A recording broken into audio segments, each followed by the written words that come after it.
Faqatgina Xitoy mashinalarida YouTube ko'rsa bo'ladi emas. Mana bu yerda ham YouTube ham, Allplay ham hamma narsani ko'rib ketsanglar, komfort bilan yursanglar ham bo'ladi.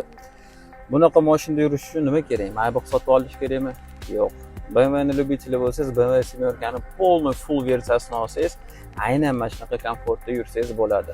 Monitor, massaj, полностью kravatdek yod beradigan sideniyalar, displeylar, совершенно komfort. Obzorimizni boshlaymiz. Moy самый любимый moment deydi-yu, mana shu bitta knopkani bosganingizda hamma eshiklari birdaniga yopilib olishi zo'r deb.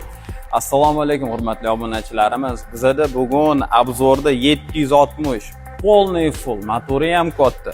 Bizda hattoki reshotka radiatori ham yonadi. Bu o'zi aslida elektr versiyalariga chiqqan opsiya edi. Mashinamiz full bo'lganligi uchun bu navorotimiz bu yerda ham bor. Xrustalniy farani tushundinglar, e'tibor beringlar mana ikkita rangligiga. Bu plyonka emas, bu zavod. 7-8 ming euro kamirda doplata qilasizlar shu mashinalar zavoddan ikkita rangli bo'lishi uchun. Orqa balonimiz buriladi, qora salon, Bowers & Wilkins, Skylounge, monitor, hamma navorotlar, полный komfort, yumshoq mashina tayyor turibdi. Narxi 179 ming. Bemalol kelib xarid qilib ketsanglar bo'ladi. E'tibor uchun rahmat.